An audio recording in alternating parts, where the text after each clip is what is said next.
O som do champanhe sendo aberto ainda ecoava pelo salão. Risadas, abraços, aquele cheiro de felicidade que só um casamento tem. Eu segurava a mão da minha esposa, Carla, e sentia que estávamos exatamente onde deveríamos estar.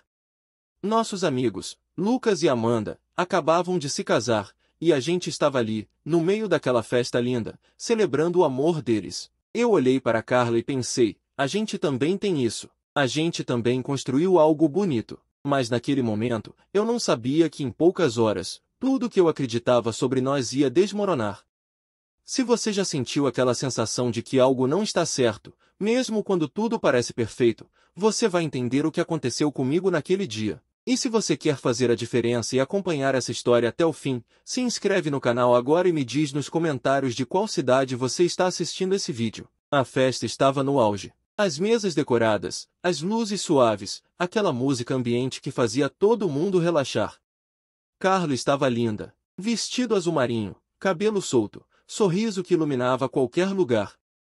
Eu me sentia sortudo. A gente estava junto há 7 anos, casados há 5. Não era perfeito, claro, nenhum relacionamento é, mas a gente tinha algo sólido, ou pelo menos era o que eu achava. Eu nunca desconfiei dela. Nunca passou pela minha cabeça que ela pudesse estar escondendo alguma coisa de mim. Confiança, sabe? Aquela base que a gente constrói dia após dia, tijolo por tijolo. Eu achava que nossa casa estava firme, mas às vezes, a gente não percebe as rachaduras nas paredes até que seja tarde demais. O fotógrafo do casamento era um cara novo, alto, cabelo bem cortado, aquele jeito despojado de quem trabalha com arte. Câmera pendurada no pescoço, sempre atento, capturando cada momento.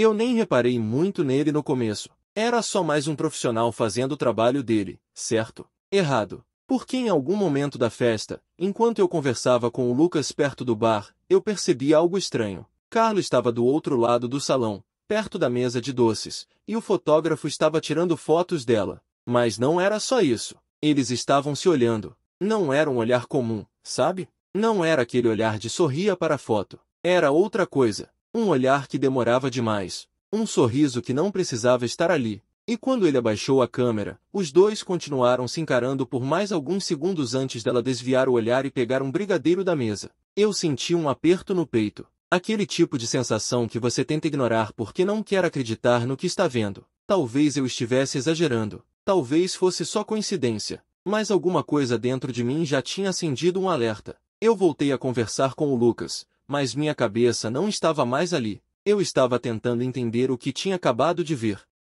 Será que foi só impressão minha? Será que eu estava criando um problema que não existia? Comenta aqui se você já passou por isso, se você já sentiu aquela pontada de desconfiança e tentou fingir que estava tudo bem. A festa continuou. A noiva jogou o buquê, todo mundo bateu palma, teve aquela dança tradicional dos noivos. Eu e Carla dançamos também. Ela estava sorrindo, abraçada em mim, mas eu não conseguia tirar aquela cena da cabeça. Os olhares, o sorriso, aquela conexão silenciosa entre ela e o fotógrafo. Eu tentei me concentrar no momento, tentei aproveitar a festa, mas era como se uma sombra tivesse se instalado ali, no meio da nossa mesa, invisível para todo mundo, menos para mim. E o pior de tudo é que Carla parecia completamente normal. Ela ria, conversava com as outras pessoas, me dava beijinho de vez em quando. Nada diferente do que ela sempre fazia. Então por que eu estava me sentindo assim? Por que aquele nó no estômago não passava? Mais ou menos 1 hora depois, Carla se levantou e disse que ia ao banheiro.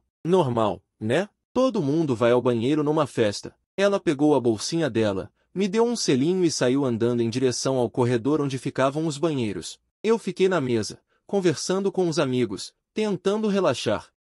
Passou 5 minutos, 10 minutos, 15 minutos. Eu comecei a achar estranho. Não era normal ela demorar tanto assim. Eu olhei para o corredor, esperando ver ela voltando, mas nada. Eu peguei o celular e mandei uma mensagem. Tá tudo bem? Ela visualizou na hora, mas não respondeu. Só visualizou. E aquilo me deixou ainda mais inquieto. Por que ela visualizaria e não responderia? O que ela estava fazendo? Eu tentei esperar mais um pouco, mas a ansiedade estava crescendo. Eu me levantei e fui até o corredor.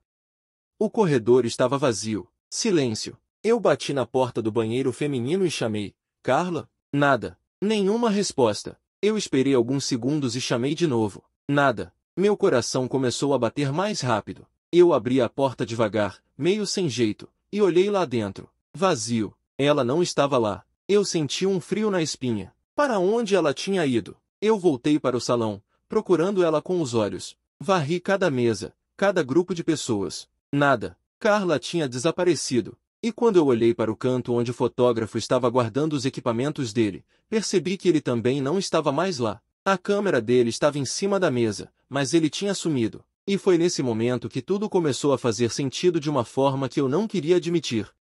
Se essa história está te prendendo, deixa um like e me conta nos comentários. Você já passou por uma situação onde alguém desapareceu sem explicação? Eu tentei manter a calma. Talvez ela tivesse saído para pegar um ar.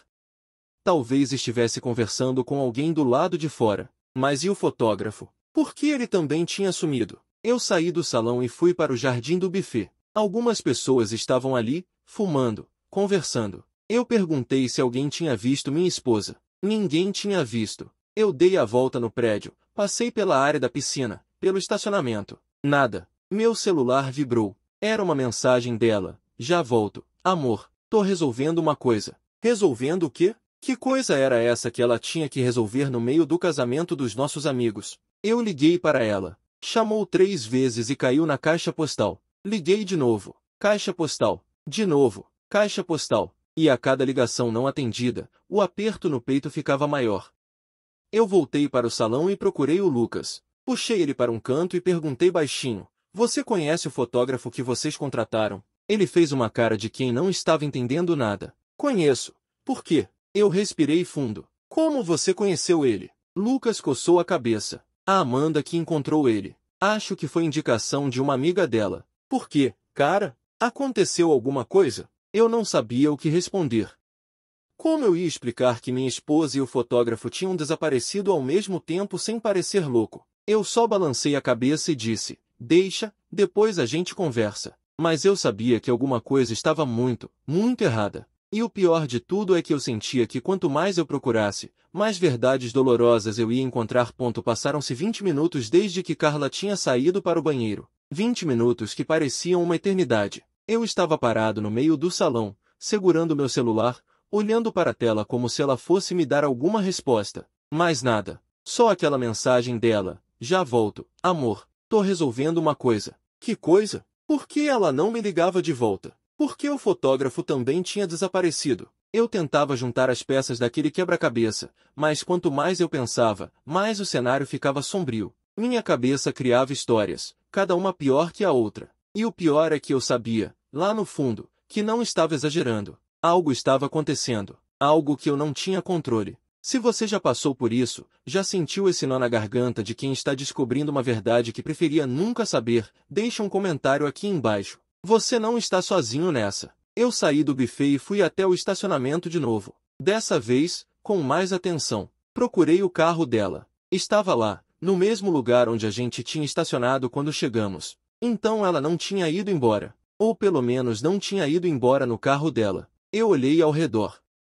Havia alguns carros que eu não conhecia. Será que ela estava em algum deles? Eu caminhei entre os carros, tentando ouvir algum som, alguma voz. Nada. Só o barulho distante da música vindo do salão e o vento batendo nas árvores. Eu me senti ridículo. O que eu estava fazendo? Procurando minha esposa no estacionamento como se ela fosse uma adolescente fugindo da escola? Mas ao mesmo tempo, eu não conseguia simplesmente voltar para a festa e fingir que estava tudo normal. Por que não estava? Eu voltei para dentro e procurei Amanda, a noiva. Ela estava perto da mesa do bolo, tirando fotos com os convidados. Eu esperei ela terminar e puxei ela de lado. Amanda, desculpa incomodar no seu casamento, mas você viu a Carla? Ela franziu a testa, pensando. Vi ela há um tempinho atrás, perto do jardim. Por quê? Aconteceu alguma coisa? Eu forcei um sorriso. Não, nada. É que ela sumiu e eu tô procurando ela. Amanda segurou meu braço, preocupada. Quer que eu peça para alguém ajudar a procurar?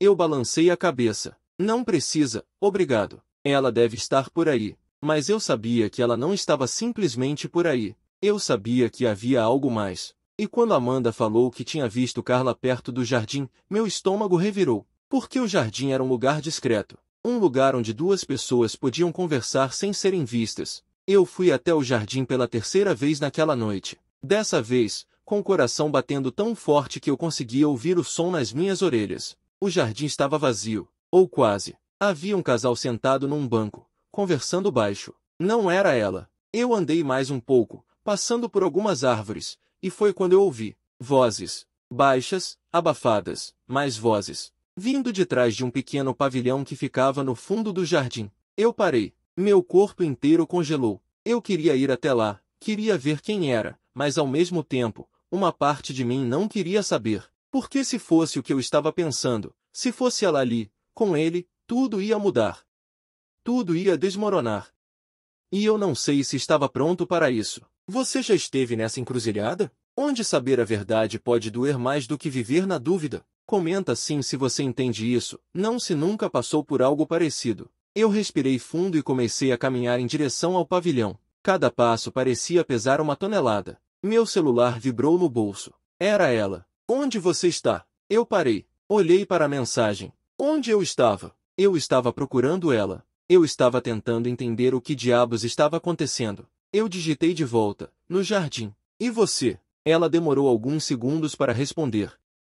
Vou te encontrar aí. Eu olhei ao redor. Se ela estava vindo me encontrar, então ela não estava no pavilhão? Ou estava, e agora estava tentando sair de lá antes que eu a visse? Eu caminhei mais rápido, passando pelas árvores, e finalmente cheguei perto do pavilhão. Estava vazio. Ninguém. Só algumas cadeiras de plástico empilhadas e uma mesa velha. Eu olhei ao redor, confuso. Eu tinha certeza que tinha ouvido vozes. Tinha certeza. Mas agora não havia ninguém. Foi então que eu a vi. Carla estava vindo pela trilha do jardim, caminhando em direção a mim. Ela estava com o celular na mão, e quando me viu, deu um sorriso. Mas não era o sorriso dela. Era diferente. Forçado. Como se ela estivesse tentando parecer normal, mas algo estava errado. Eu fiquei parado, esperando ela chegar perto. O que você está fazendo aqui? Ela perguntou, com um tom que tentava ser casual, mas que saiu meio defensivo. Eu cruzei os braços, procurando você. Você sumiu por meia hora, Carla.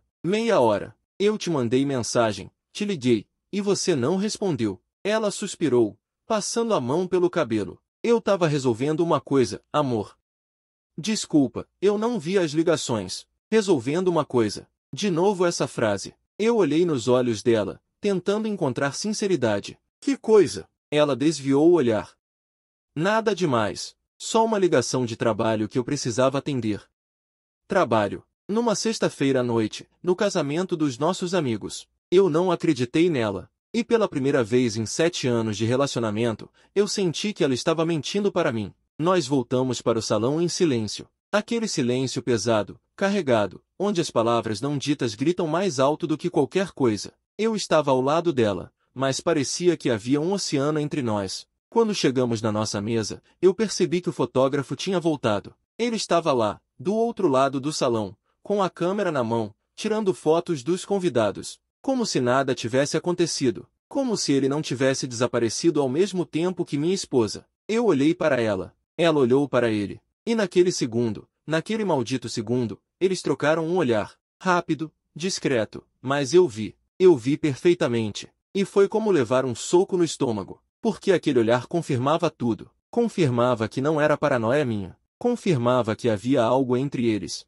Algo que eu não sabia. Algo que estava acontecendo debaixo do meu nariz, e eu tinha sido cego demais para perceber.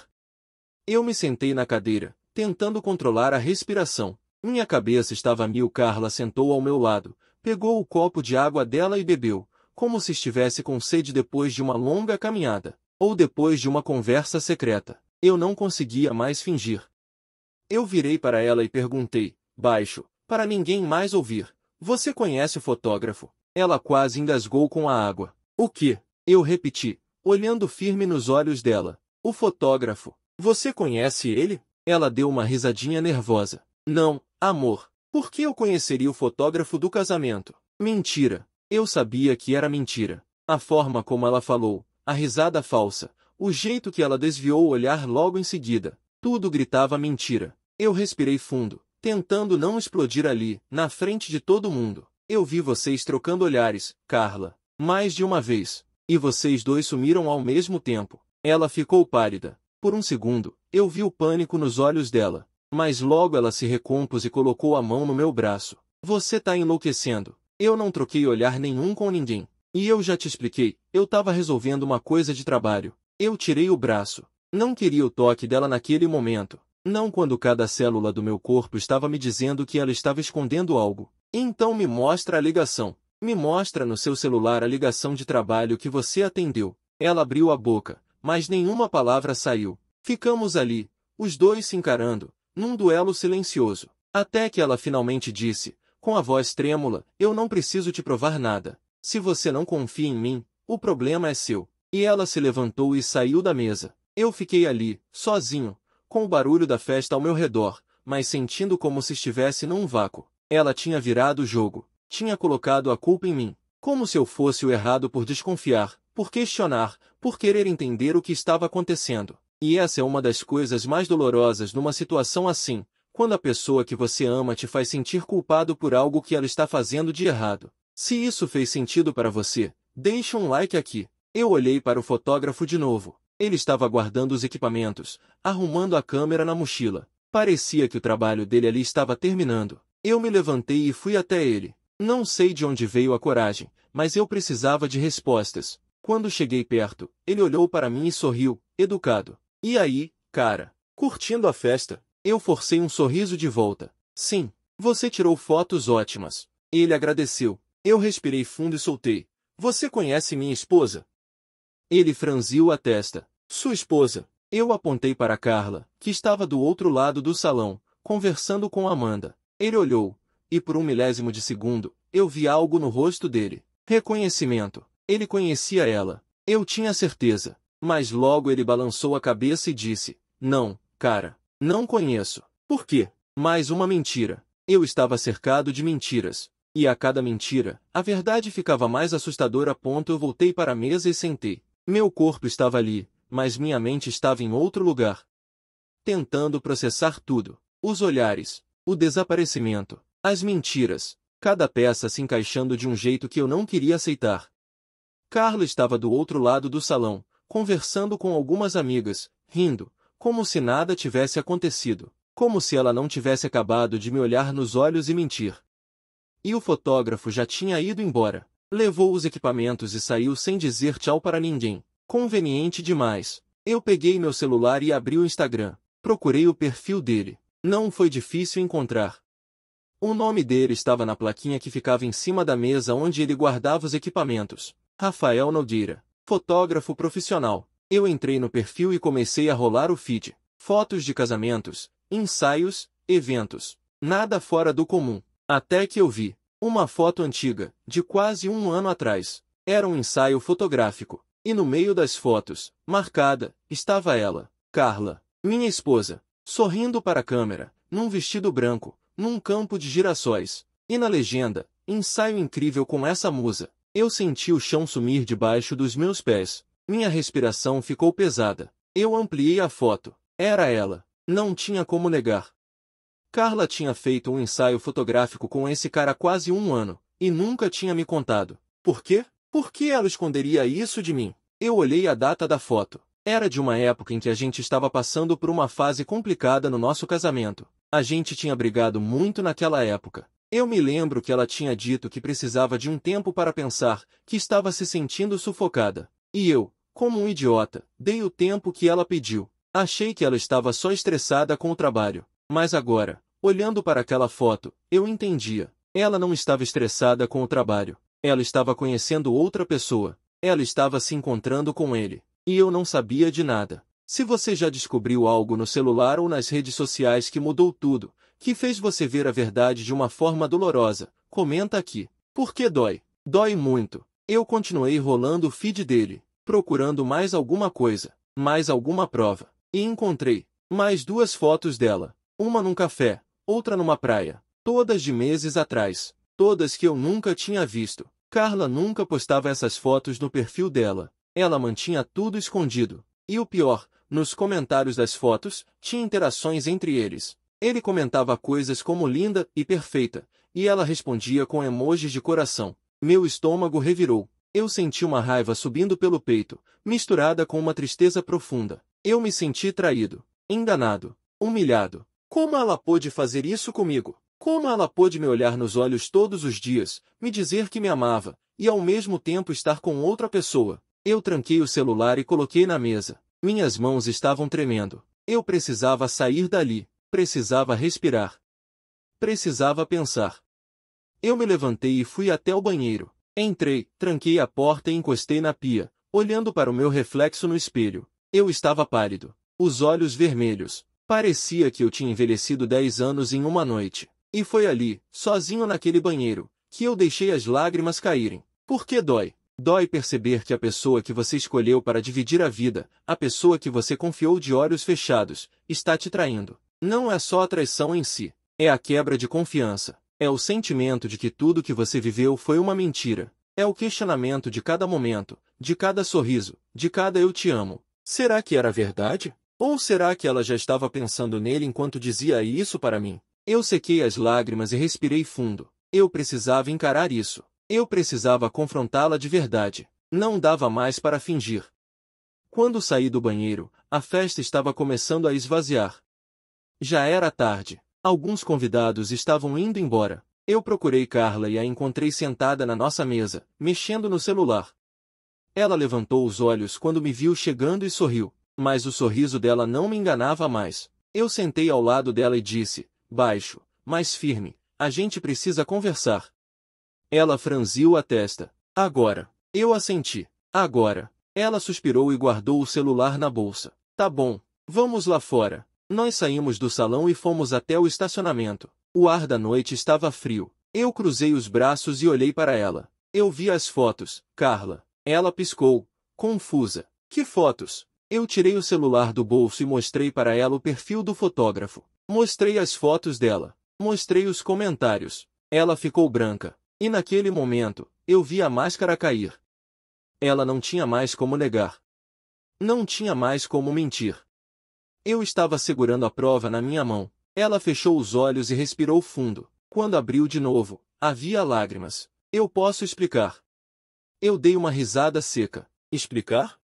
Você passou quase 1 ano escondendo isso de mim, Carla. 1 ano. E você acha que tem alguma explicação que vai fazer isso ficar ok? Ela balançou a cabeça, desesperada. Não foi nada sério. Foi só um momento de fraqueza. Eu estava confusa, a gente estava brigando muito.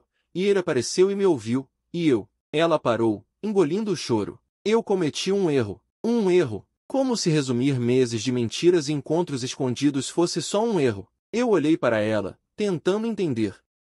Tentando sentir alguma coisa além da dor.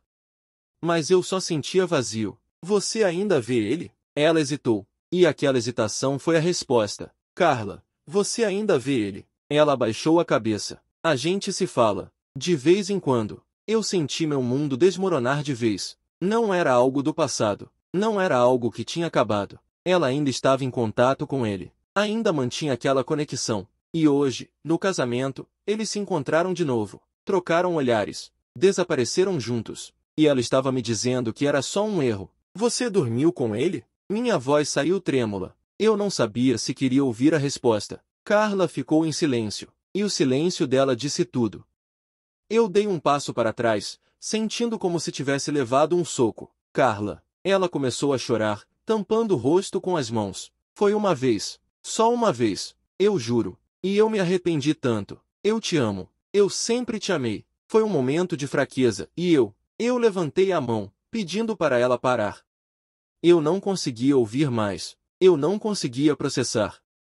Minha esposa tinha me traído. Tinha dormido com outro homem. E ainda estava em contato com ele. Nós ficamos ali, no estacionamento, em silêncio. Eu olhando para o chão, ela chorando. Até que eu finalmente falei.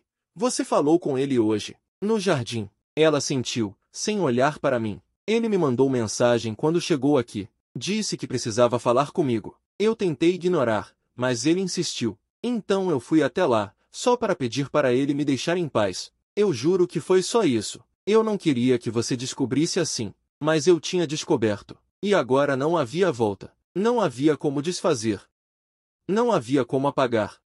Eu olhei para ela, para aquela mulher que eu achava que conhecia, e percebi que talvez eu nunca a tivesse conhecido de verdade. Ou talvez, ao longo dos anos, ela tivesse se tornado alguém diferente. Alguém capaz de me trair e mentir no meu rosto sem piscar. Se isso tocou em você de alguma forma, se essa história fez você lembrar de algo, deixa um super thanks. Isso me ajuda a continuar trazendo histórias reais como essa. Eu peguei as chaves do carro no bolso. Eu vou embora. Carla segurou meu braço. Não, por favor. Vamos conversar. Vamos resolver isso. Eu tirei o braço dela. Resolver? Como? Carla, você me traiu. Você mentiu. Você escondeu isso de mim por meses. Como você quer que a gente resolva isso? Ela estava soluçando. Eu não quero te perder. Por favor, eu cometi um erro, mas eu te amo. A gente pode superar isso. A gente pode. Eu balancei a cabeça. Eu não sei se eu consigo. E eu fui até o carro, entrei e liguei o motor. Carla ficou parada no estacionamento, chorando, me olhando ir embora. E eu fui. Deixei ela ali. Deixei tudo ali. Porque naquele momento, eu não sabia mais o que fazer. Não sabia mais em quem confiar. Não sabia mais se o que a gente tinha era real ou se sempre foi só uma ilusão. Dirigi por horas. Sem destino. Só dirigindo. As ruas vazias da madrugada, os semáforos piscando amarelo, tudo passando como um borrão. Minha mente não parava. Imagens dela com ele. Conversas que ela deve ter tido. Risadas que ela deve ter dado. Beijos que ela deve ter dado. Tudo se misturando na minha cabeça, me torturando. Eu tentava entender como tinha chegado naquele ponto. Onde foi que eu errei? Onde foi que a gente se perdeu? Será que eu não dei atenção suficiente? Será que eu fui ausente demais? Ou será que não importava o que eu fizesse, ela ia me trair de qualquer jeito? Essas perguntas não saíam da minha cabeça. E o pior é que eu não tinha respostas. Só tinha dor. Uma dor profunda, que parecia não ter fim. Se você já passou uma noite acordado, só pensando, só sofrendo, tentando entender o que aconteceu, você sabe como é. Você sabe que parece que o mundo acabou. Eu parei o carro num posto de gasolina. Eram quase 3 da manhã. O lugar estava vazio, só o frentista sonolento atrás do balcão. Eu entrei, comprei um café, sentei numa das mesinhas de plástico do lado de fora e fiquei ali, olhando para o nada. O celular vibrou várias vezes. Mensagens dela. Eu nem abri. Não queria ler.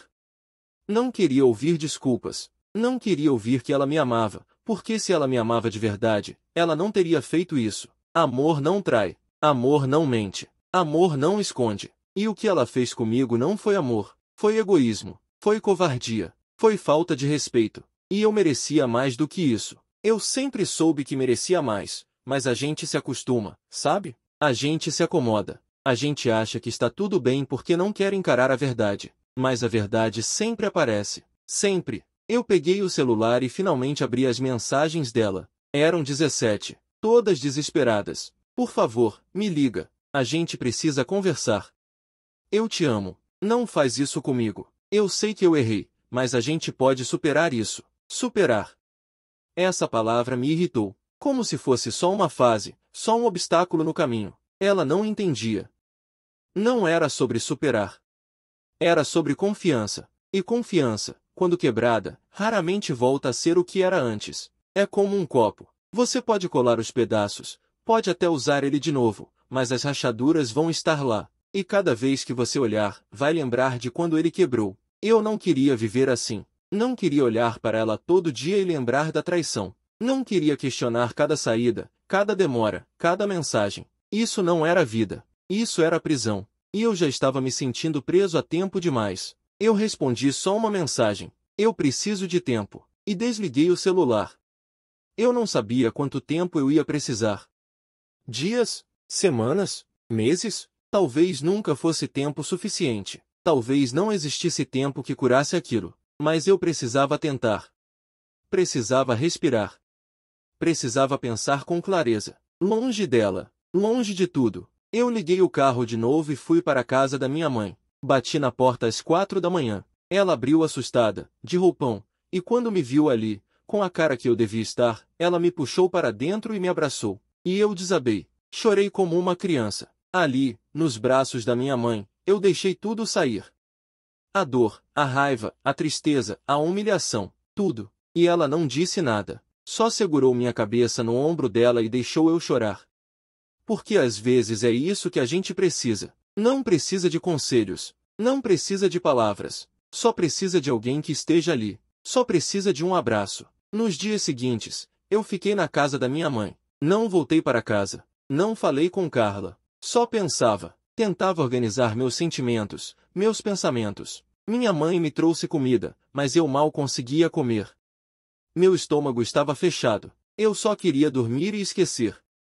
Mas o sono não vinha fácil. Toda vez que eu fechava os olhos, eu via ela. Via os dois juntos. E acordava no meio da noite, suado, com o coração acelerado. Eu estava num ciclo de dor que parecia não ter fim. E o pior é que uma parte de mim ainda a amava. Ainda sentia falta dela. Ainda queria acreditar que dava para consertar. Mas a outra parte, a parte racional, sabia que não era tão simples. Sabia que perdoar não significava esquecer. E que talvez, mesmo perdoando, a gente nunca mais fosse o mesmo. Se você já viveu esse conflito interno, essa guerra entre o coração e a razão, comenta aqui. Porque é uma das piores sensações do mundo. No terceiro dia, ela apareceu na casa da minha mãe. Bateu na porta. Minha mãe atendeu e veio me chamar. Ela tá aí. Quer falar com você. Eu respirei fundo. Parte de mim queria mandar ela embora. Mas outra parte sabia que a gente precisava conversar de verdade. Eu desci e encontrei ela na porta. Ela estava com os olhos inchados, a cara de quem não tinha dormido direito. Parecia arrependida. Parecia quebrada. E por um segundo, eu senti pena. Mas logo lembrei do que ela tinha feito. E a pena virou raiva de novo. O que você quer, Carla? Minha voz saiu mais fria do que eu esperava. Ela engoliu seco. Eu quero conversar. De verdade. Sem gritos, sem brigas. Só eu e você. Por favor. Eu olhei para ela. E concordei. Vamos até o parque. A gente foi andando até o parque que ficava perto da casa da minha mãe. Sentamos num banco, longe de todo mundo. E ali, naquele banco, a gente conversou. Ela me contou tudo. Como conheceu o fotógrafo num evento de trabalho dela. Como eles começaram a conversar. Como a conversa virou amizade. Como a amizade virou algo mais. Ela disse que não foi planejado. Que aconteceu num momento em que ela estava vulnerável, em que a gente estava distante. Ela disse que se arrependeu na mesma hora. Que tentou terminar várias vezes com ele, mas ele insistia. Que ela não sabia como lidar com aquilo. E que quando viu ele no casamento, entrou em pânico. Eu ouvi tudo, sem interromper. E quando ela terminou, eu perguntei a única coisa que importava. Você ainda tem sentimentos por ele? Ela hesitou. E aquela hesitação doeu mais do que qualquer palavra. Eu não sei. Eu acho que eu confundi as coisas. Mas eu sei que eu te amo. Eu sei que eu quero a gente. Eu sei que eu errei. E eu vou passar o resto da minha vida tentando consertar isso. Se você me der uma chance. Eu fiquei em silêncio por um longo tempo, olhando para o horizonte, para as árvores, para as crianças brincando longe, e pensei em tudo que a gente tinha vivido juntos. 7 anos, 5 de casados, viagens, risadas, sonhos, planos. Será que tudo aquilo não valia nada? Será que eu ia jogar tudo fora por causa de um erro dela? Ou será que aquele erro era grande demais para ser perdoado? Eu não sabia. Eu realmente não sabia. E então eu falei, com a voz embargada, eu não sei se eu consigo, Carla. Eu não sei se eu consigo olhar para você e não lembrar disso. Eu não sei se eu consigo confiar de novo. E sem confiança, a gente não tem nada. Ela começou a chorar. Eu vou fazer qualquer coisa. Qualquer coisa. Terapia, conversas, o que você quiser.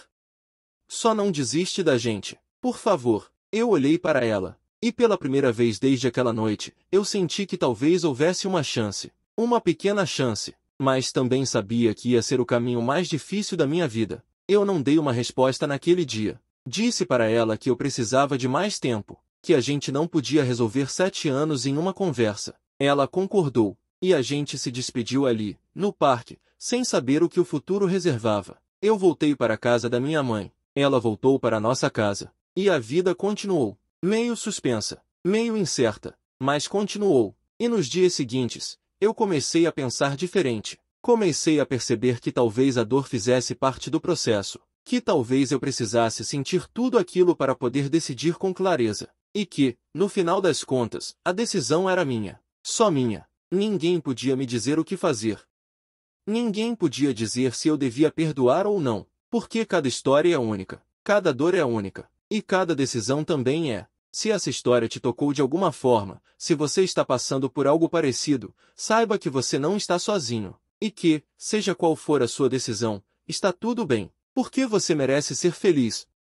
Você merece ser respeitado. E você merece a verdade. Passaram-se 2 semanas desde aquela conversa no parque. 2 semanas em que eu vivi num limbo. Não estava com ela, mas também não estava completamente longe. A gente trocava mensagens curtas. Bom dia, boa noite. Como você está? Coisas básicas. Mas nada profundo. Nada que tocasse na ferida ainda aberta. Eu continuava na casa da minha mãe, tentando reorganizar minha vida, meus pensamentos. Alguns dias eram melhores. Eu acordava, tomava café, conseguia trabalhar, conseguia até sorrir.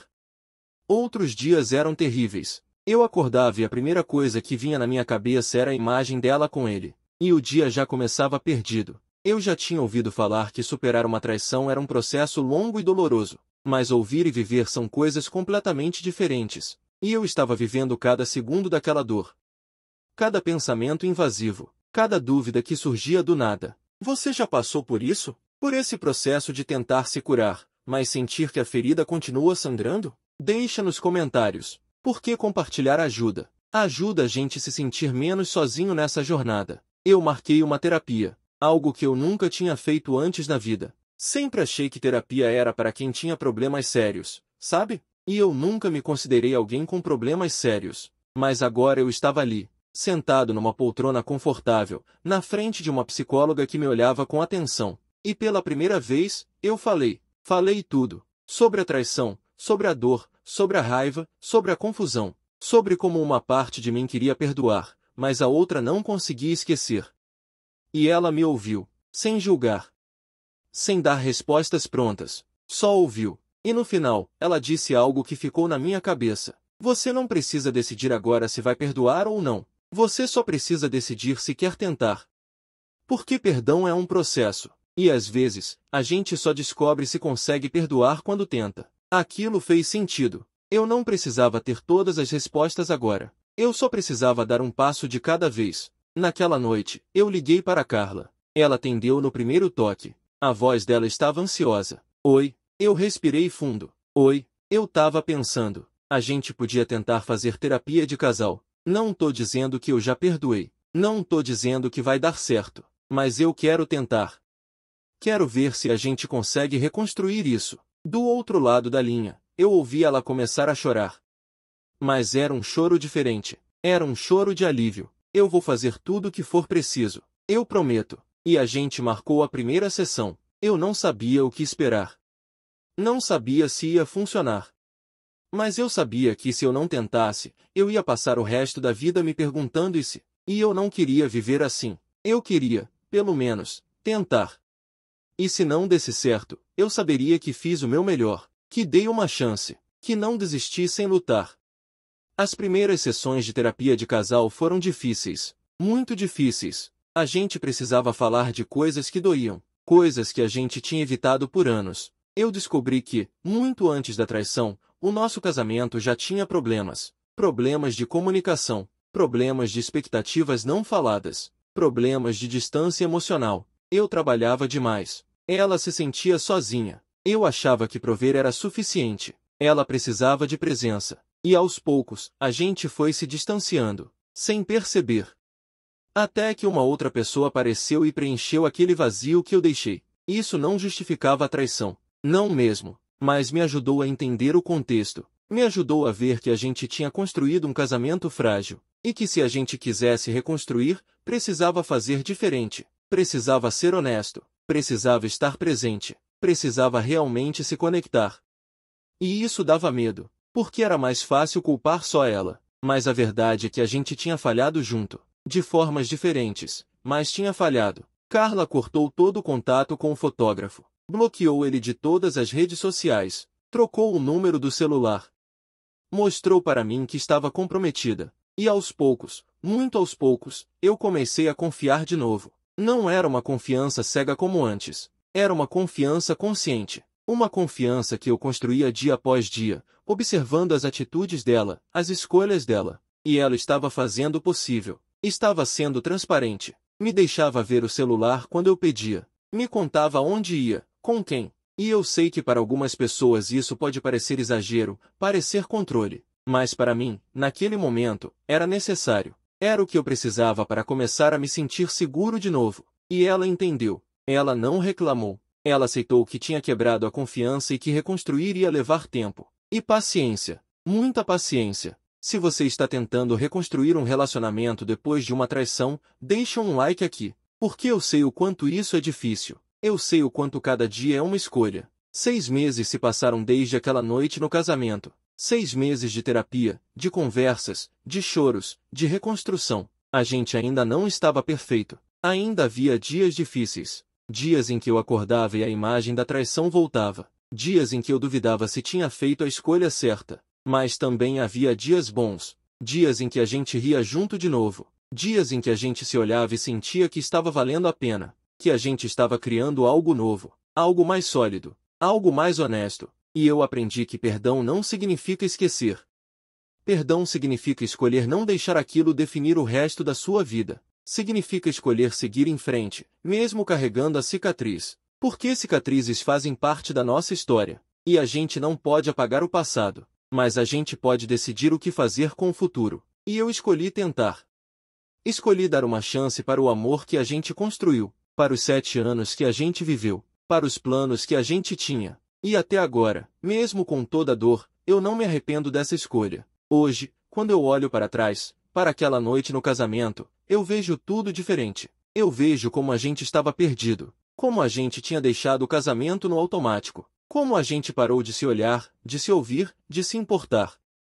E a traição, por mais dolorosa que tenha sido, foi um alerta. Foi um grito de socorro que a gente não estava ouvindo. E a gente podia ter deixado aquilo destruir tudo. Podia ter se separado, seguido caminhos diferentes. E talvez, para alguns casais, essa seja a melhor escolha. Não existe uma resposta certa para todo mundo. Cada história é única. Cada dor é única. E cada decisão também é. Mas para mim, para nós, valeu a pena tentar. Valeu a pena lutar. Porque no final, o amor não é só aquele sentimento bonito que a gente vê nos filmes. Amor é escolha. É compromisso. É decidir ficar mesmo quando tudo está difícil. É decidir reconstruir mesmo quando tudo parece destruído. E a gente escolheu isso. Todos os dias, a gente escolhe de novo. Eu não sei o que o futuro reserva para nós. Não sei se vamos ficar juntos para sempre. Não sei se vamos ter aquele final feliz que todo mundo sonha. Mas eu sei que a gente está tentando. E que cada dia que passa, a gente aprende um pouco mais sobre nós mesmos, sobre o outro, sobre o que significa realmente amar. E talvez seja isso. Talvez a vida não seja sobre ter todas as respostas, sobre não errar, sobre ser perfeito. Talvez seja sobre cair e levantar. Sobre errar e aprender. Sobre machucar e curar. E sobre escolher, todos os dias, ser melhor do que ontem. Se essa história te tocou, se ela te fez refletir sobre seus próprios relacionamentos, suas próprias escolhas, deixa um comentário. Compartilha com alguém que precisa ouvir isso. E se inscreve no canal para mais histórias reais como essa. Porque a vida é feita de histórias. E cada uma delas tem o poder de nos ensinar algo. De nos transformar. De nos fazer crescer. E essa foi a minha. A história de como eu descobri uma traição no casamento dos meus amigos. E de como aquilo mudou tudo. Para sempre. A verdade sempre encontra um jeito de aparecer. E quando ela chega, nada permanece igual. Mas talvez, só talvez, a gente possa usar essa verdade para construir algo novo. Algo mais verdadeiro. Algo mais forte. E é nisso que eu acredito. É nisso que eu escolho acreditar.